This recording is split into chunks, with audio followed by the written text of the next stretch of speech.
Hello, friends.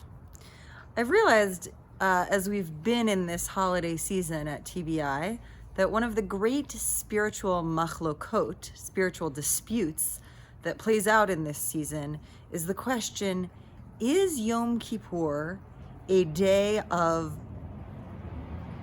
discomfort and hating ourselves and just like the worst day of the Jewish year, or is it a day of joy?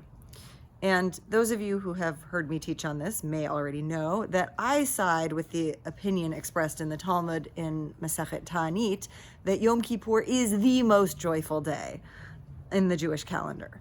And I thought of a metaphor recently that I wanted to offer you all as you think about your way in and how you're going to relate to it this year.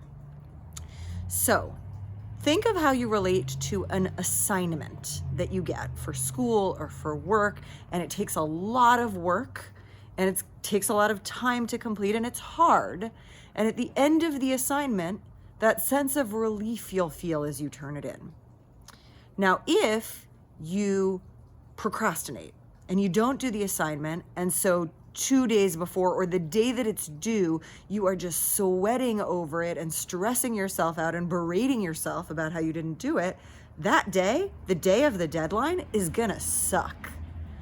But if you pace out the work so that you've done most of it by the time the work is due, and at the end of the deadline, you just are calmly crossing your last T's and dotting your last I's, then you're really free to feel the relief of completing that assignment. So Yom Kippur is like that. Yom Kippur is the deadline for the season of Teshuvah. And if we save up the work for that day, it's going to be so stressful. It's going to be so stressful.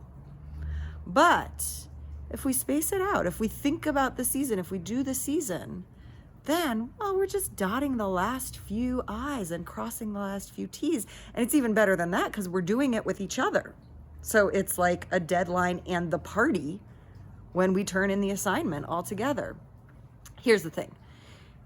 If you're listening to this and you're like, I didn't do any of the work, okay. We do what we can and we hold each other up. That's why it's all in the plural. We did this, we did that. Here's what we're doing as we knock our hearts open. And Yom Kippur will come again next year. So maybe you get to think about it and feel the joy differently then. However you're relating to it this year, Gemar Chatima Tova, may you be sealed for a good ending.